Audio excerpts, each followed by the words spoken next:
지난주에 교회 많은 행사들이 있었습니다. 8개 교회 연합 부흥회가 있었고, 또 우리 지역교회 목사님들 저희 교회에서 설교 세미나가 있었습니다. 또 부산에 있는 안락교회에서 중보기도팀이 저희 교회 또 일일 수련회를 왔습니다. 은혜 가운데 다 무사히 잘 마쳤어요.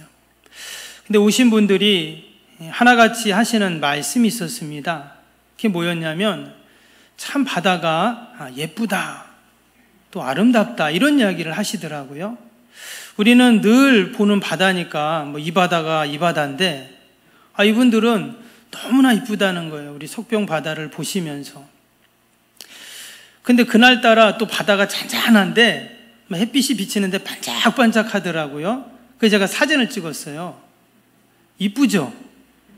이쁘긴 맨날 그 바다인데 근데 맨날 우리는 보지만 또 이렇게 처음 오신 분들은 너무 이쁘다는 거예요. 그래서 이렇게 사진 찍어서 한번 보여드립니다. 여러분, 바다가 매일 이처럼 잔잔하고 또 햇빛에 반짝반짝 비치면 얼마나 좋겠습니까? 근데 우리가 지난번 태풍 불 때 보셨죠? 정말 무시무시하게 파도가 쳤습니다. 오늘 본문에도 보면 갈릴리 바다에 엄청난 파도가 치고 있습니다. 오늘 읽었던 24절에 보면 큰 놀이라고 이렇게 적어놨는데, 같은 병행 구절인 마가복음, 누가복음에 보면 큰 광풍이라고 되어 있습니다. 영어 성경에는 그것을 스콜이라고 번역을 했는데요, 그 뜻이 돌풍 또는 악을 쓰며 울다, 이런 뜻으로 되어 있어요. 마치 아기가 뭐가 문제인지 막 악을 쓰면서 울면 엄마하고 아빠하고 할머니고 어찌할 줄을 몰라 하는데, 마치 지금 갈릴리 바다에 그런 돌풍, 스콜이 불고 있다는 것입니다. 원래 이 갈릴리 바다는 담수어입니다. 그러니까 이렇게 모여있는 물, 호수예요. 사진 한번 보여드리면, 이제 갈릴리 이게 바다입니다. 하도 크니까 사람들이 바다라고 했는데 원래는 호수이죠. 저 북쪽에 헬몬산에서 이제 눈이 녹아서 그 물이 흘러서 이 갈릴리 바다에, 갈릴리 호수에 오게 됩니다. 모였던 그 물은 어디로 갑니까? 다시 남쪽으로 해서 사해로 흘러가게 되죠. 이 갈릴리 호수는 해발 고도가 마이너스 210m의 위치에 있는, 지구상에서 가장 낮은 위치에 있는 담수어로 알려지고 있습니다. 이 호수의 둘레가 53km입니다.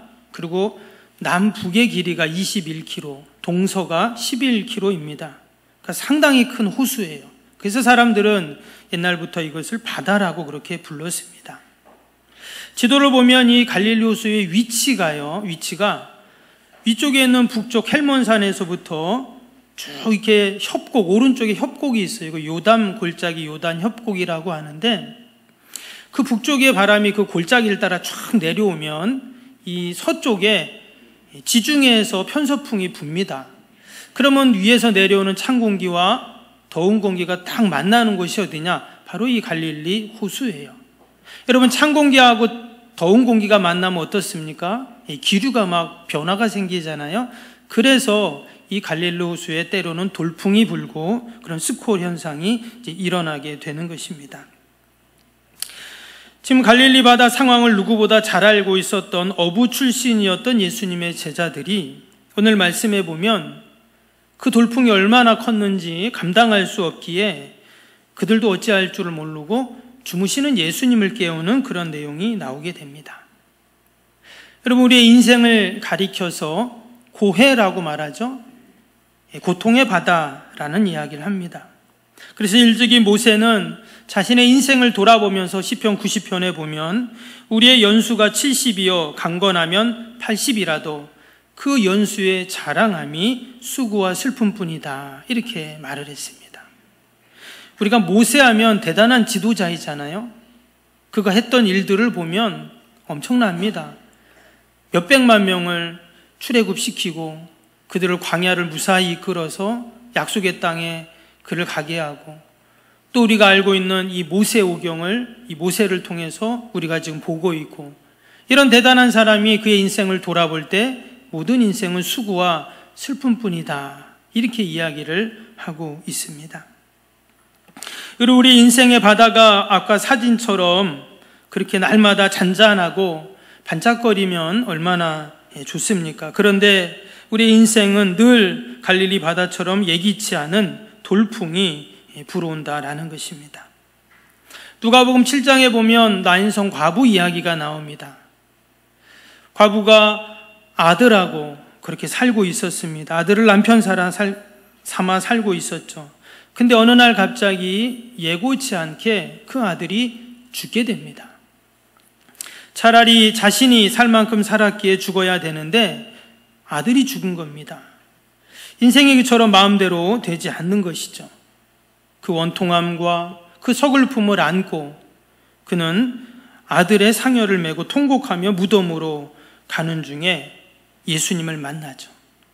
그 여인에게는 죽음이라는 돌풍을 만난 것입니다. 근데 예수님 만나서 어떻게 하십니까? 누가복음 7장에 보면 주께서 과부를 보시고 불쌍히 여기사 울지 말라 하시고, 또 14절에 보면 가까이 가서 그 관에 손을 대시니 맨 자들이 서는지라 예수께서 이르시되 청년아 내가 내게 말하노니 일어나라 하시매 죽었던 자가 일어나 앉고 말도 하거늘 예수께서 그를 어머니에게 주시니, 예수님이 그 여인에게 불었던 돌풍을 잔잔하게 해주신 겁니다.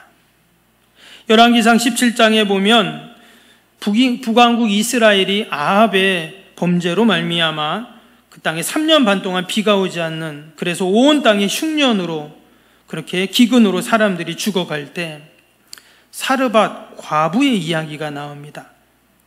그도 역시 너무나 힘들고 어려운 시간들을 보내면서 집에 보니까 그 쌀독에 한 움큼의 쌀과 기름 한 병밖에 없었어요. 그래서 이걸 가지고 떡을 만들어서 아들하고 먹고 죽어야 되겠구나, 이런 생각을 하고 있었어요. 그때 엘리야 선지자가 그 집을 방문하게 됩니다. 지금 이 여인에게는, 이 집에는 어떤 일이 생겼습니까? 먹는 문제에 대한 광풍을 만난 것입니다. 그때 17장에 보면 이런 말씀이 나와요. 이스라엘 하나님 여호와의 말씀이 나 여호와가 비를 지면에 내리는 날까지 그 통에 가루가 떨어지지 아니하고 그 병에 기름이 없어지지 아니하리라 하셨느니라. 그가 가서 엘리야의 말대로 하였더니 그와 엘리야와 그의 식구가 여러 날 먹었으나 여호와께서 엘리야를 통하여 하신 말씀같이 통에 가루가 떨어지지 아니하고 병에 기름이 없어지지 아니하니라. 지금 이 여인의 가정에 지금 그 양식에 대한 돌풍이 불었는데, 지금 말씀해 보니까 여호와의 말씀이, 또 여호와께서 엘리야를 통하여 이 모든 돌풍을 잔잔하게 해주셨다는 말씀입니다. 누가복음 8장에도 보면 나옵니다. 12해 동안 혈루증으로 고통당하던 여인의 이야기입니다. 많은 의원들에게 그가 괴로움을 받고 또 모든 걸 다 허비하고 그랬는데도 아무 효염이 없고 도리어 더 고통이 중했다, 이런 말씀이 나옵니다. 12년 동안 고통당한 거는 말할 것도 없지만 있는 돈도 다 허비하고, 근데 지금 더 힘들고 더 병이 심해졌다고 이야기합니다. 이 여인은 질병이라는 풍랑을 만나 지금 침몰해 가고 있는 그런 상황이죠. 가족도 친구도 이웃도 아무도 그녀와 함께하지 않았습니다. 질병이라는 파도에 휩쓸려 마치 침몰하기 직전인 그 여인은 예수님이 그를 만나고 그를 구원해 주십니다. 마가복음 5장에 보면 예수의 소문을 듣고 무리 가운데 끼어 뒤로 와서 그의 옷에 손을 대니 이에 내가 그의 옷에만 손을 대어도 구원을 받으리라 생각하밀러라. 이에 그의 혈루 근원이 곧 마름에 병이 나온 줄을 몸이 깨달으니라. 아멘. 여기도 보니까 예수님께서 어떻게 하셨어요? 그 혈루의 근원을 마르게 하시는, 그 모든 질병의 풍랑을 잔잔케 하시는 그런 은혜를 경험하게 됩니다. 여러분, 우리도 이러한 돌풍, 이러한 풍랑을 만날 때가 있습니다. 코로나라는 풍랑을 우리가 만났죠. 또 지금 경제의 어려움이라는 광풍을 우리는 만나고 있습니다. 금리는 계속 올라가고 물가는 올라가고 도리어 땅값, 집값, 주식은 계속 떨어지고 있습니다. 지금 유럽에서는 전쟁이라는 광풍을 지금 만나고 있습니다. 멀리 가지 않고 내 개인적인 삶을 보아도, 우리의 가정만 보아도 우리는 자녀의 문제, 부부간의 갈등, 실직의 문제, 진로의 문제, 우리 이런 크고 작은 인생의 돌풍, 광풍들을 우리는 시시때때로 만나게 되죠. 우리 교회는 어떻습니까? 한국 교회도 지금 너무나 힘들고 어려운 시간들을 보내고 있습니다. 교회 위상이 계속 추락을 하고 교회가 점점 힘들고 어려워지는 이런 광풍을 만나는 때, 과연 이런 때 우리는 이 광풍의 문제를 어떻게 해결할 수 있는가? 오늘 광풍을 만난 제자들의 모습을 우리가 다시 한번 살펴봅니다. 25절을 다시 한번 보시면, 제자들이 나와 깨우며 이르되 주여 구원하소서 우리가 죽겠나이다. 지금 이 제자들은 광풍을 만나 어떻게 했냐면 예수님을 지금 깨우고 있습니다. 이 말씀을 보면 깨어나신 예수님이 어떻게 하십니까? 26절을 보시면 예수께서 이르시되 어찌하여 무서워하느냐, 믿음이 작은 자들아 하시고 곧 일어나사 바람과 바다를 꾸짖으시니 아주 잔잔하게 되거늘. 여기 보면 정말 깜짝 놀랄 일이 일어납니다. 어떤 일이냐면 주무시던 예수님이 일어나셔서 그 풍랑이는, 그 광풍이는 그 바다를 향해서 꾸짖었다, 이런 말씀이 나와요. 바람과 바다를 꾸짖었다. 그랬더니 어떻게 됐어요? 잔잔해졌다 하는 것입니다. 우리는 이런 것을 가리켜서 기적이라고 이야기를 하죠. 기적을 통해서 우리는 예수님의 신성, 또 예수님이 정말 하나님의 아들이시고 하나님이신 것을 우리는 알게 됩니다. 지금 예수님은 배에서 주무시고 계셨습니다. 여러분, 그 광풍이 있는 배 위에서 과연 잠을 잘 수 있을까요? 이것은 아주 상징적인 의미가 있는데, 이것은 예수님께서는 어떤 광풍 속에서도 평안을 유지하시는 분, 어떤 상황 속에서도 요동치 않는 분이다라는 것을 우리에게 말씀하고 있는 것입니다. 여러분, 사람들은 광풍을 만나면 어떻습니까? 다 염려하고 두려워하고 불안해하고 흔들리기 시작을 합니다. 그러나 바람과 바다를 만드신 분, 또 모든 것을 창조하신 우리 주님이시기 때문에 평안할 수 있었던 것이죠. 바람과 바다도 그 주님의 말씀에 순종할 수 있었던 것입니다. 오늘 말씀을 보면 제자들은 예수님이 어떤 분인지 잘 알지 못했습니다.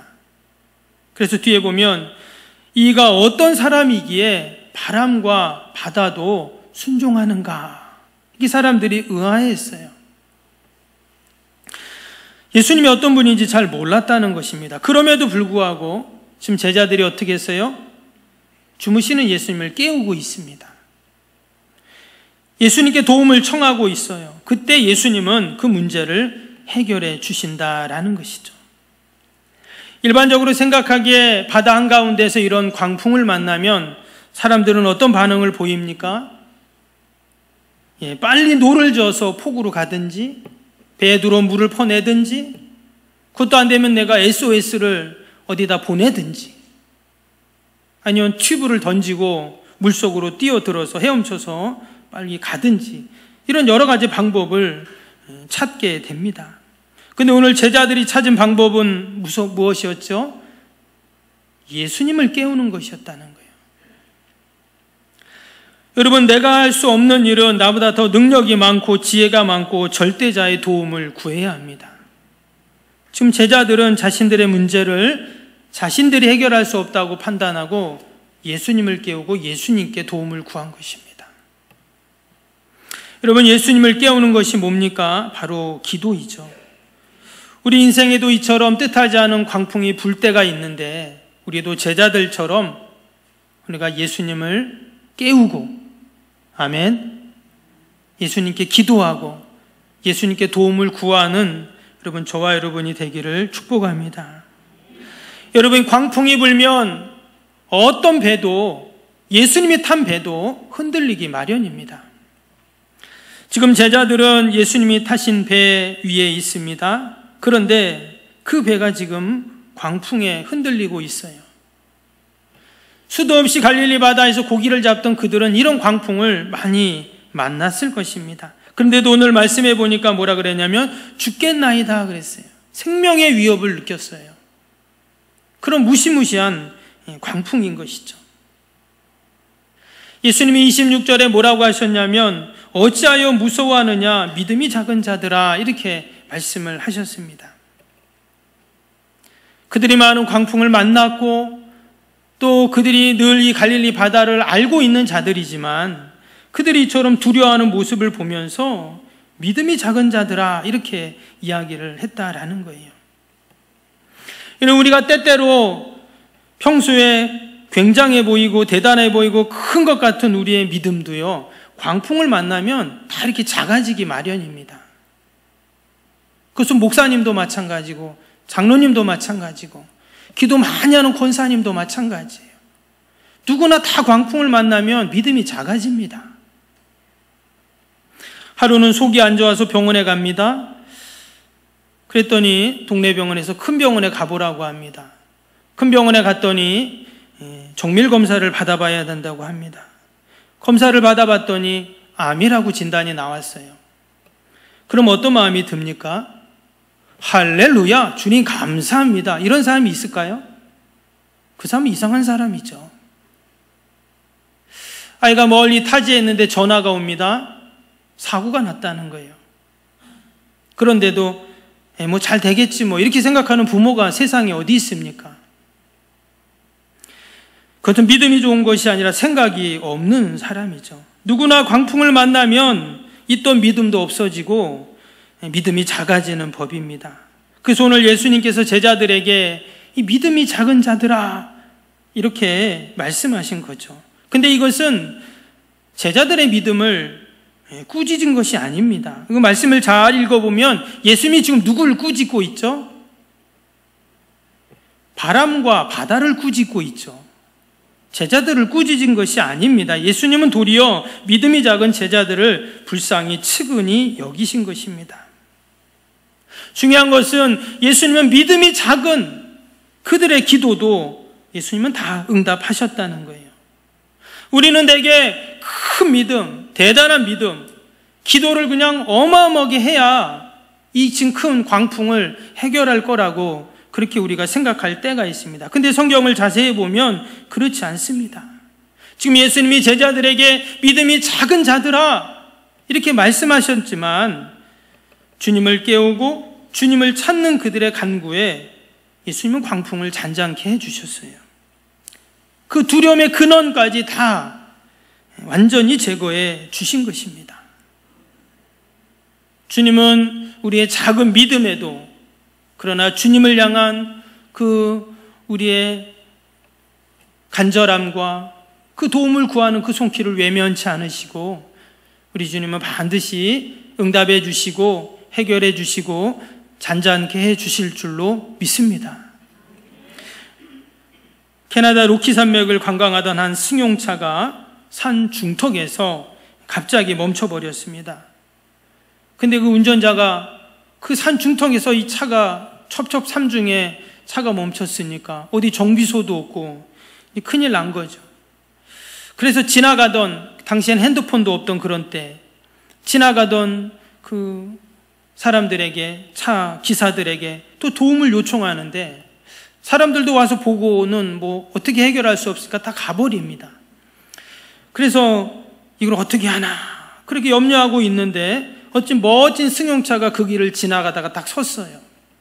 그리고는 한 노신사가 그 차에서 내리더니 차에 무슨 문제가 있습니까? 물어보는 거예요.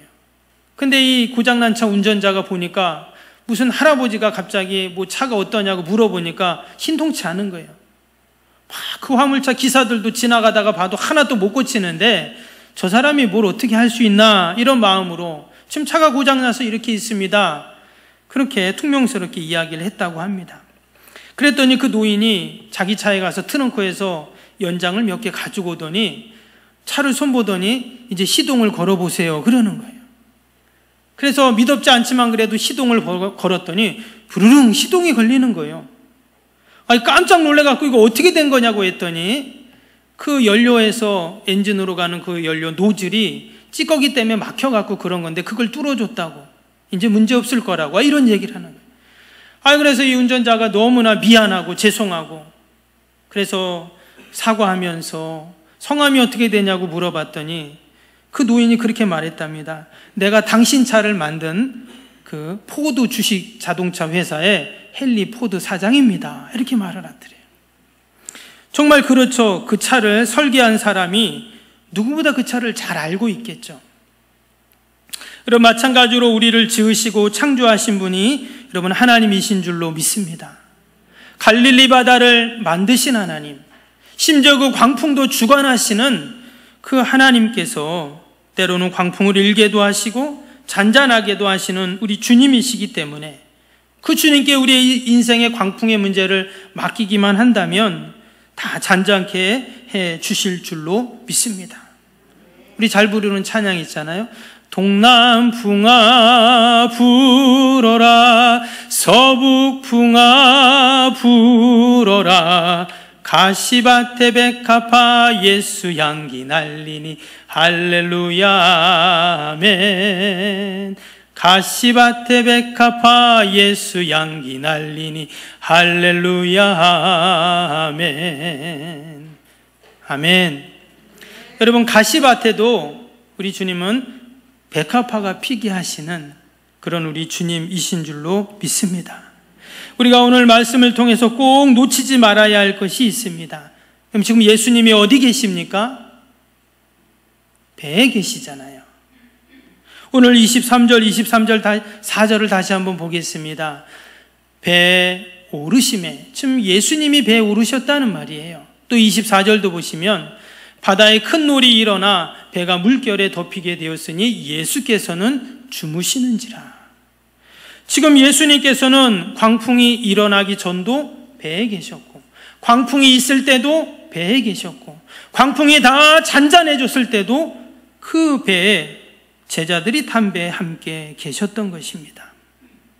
마태복음 28장 20절 우리가 잘 아는 말씀이잖아요. 내가 너에게 분부한 모든 것을 가르쳐 지키게 하라. 볼지어다 내가 세상 끝날까지 너희와 항상 함께 있으리라 하시니라. 아멘. 세상 끝날까지 너희와 항상 함께 있으리라. 주님이 거짓말을 하셨을까요? 아닙니다. 내가 주님이 나와 함께 하심을 잊고 살 뿐이지, 내가 인정하지 않을 뿐이지, 주님은 말씀대로 세상 끝날까지 하나님의 택한 백성들, 자녀들과 항상 함께 하시는 줄로 믿습니다. 아멘. 혹이나 우리의 자녀들이 교회에 안 나옵니다. 그럼 하나님이 자녀와 함께 하실까요? 안 할까요? 옛날에 교회 나올 때는 함께 하셨고 지금은 안 나오니까 안 하시고. 그렇지 않아요.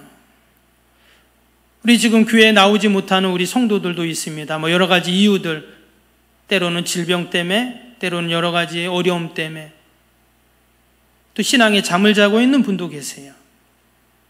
여러분, 하나님이 그분들과 함께 할까요? 안 할까요? 함께 하십니다. 내가 자녀를 낳았는데 여러분, 그 자녀가 말 안 듣는다고 부모와 자식의 관계가 없어지고 사라지는 것이 아니죠. 그 관계는 없어지잖아요. 혹 교제는 잘 이루어지지 않을 수는 있습니다. 그러니까 너무나 안타까운 것은 내가 하나님 앞에 더 가까이 나오고 주님 앞에 있지 않으면 하나님이 주신 은혜와 복을 누리지를 못하는 것이죠. 그러나 하나님은 여전히 함께 하신다는 거예요. 지금 제자들은 믿음이 작은 자들입니다. 그래도 하나님은 함께 하시고 그 배에서 함께 계셨어요. 주님은 늘 우리 인생의 배에 동승하십니다. 우리가 때로는 주님과 함께 계심을 인식하지 못하고 또 주님이 혹시 내 인생의 배에서 주무시고 계시지 않나 이렇게 생각할 때가 있습니다. 그러나 제자들이 예수님의 권능과 예수님의 신성과 그 바람과 물결도 다 주님께 순종하는 그 역사를 그들이 어떻게 경험했냐면 그들이 광풍을 만났기 때문에 경험한 게 된 것입니다.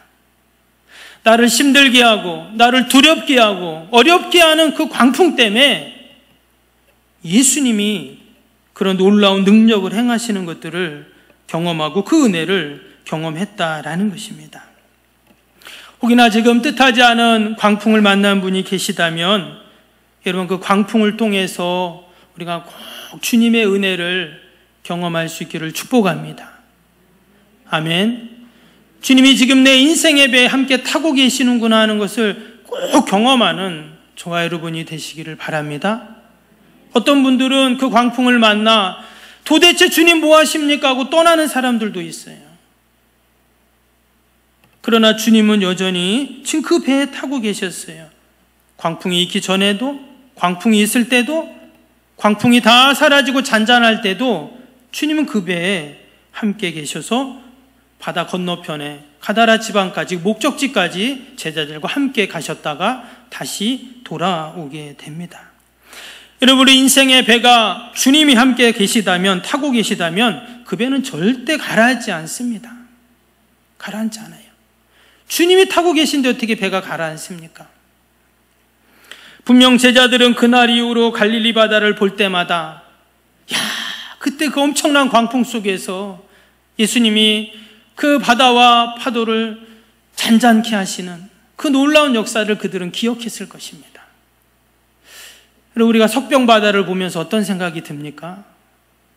처음 보신 분들은 참 아름답다 이런 마음을 갖게 되는데 우리 성도들은 늘 석병바다를 보면서 풍랑을 잔잔케 하시는 그 주님을 여러분 생각하고 만나는 저와 여러분이 되시기를 주님의 이름으로 축복합니다.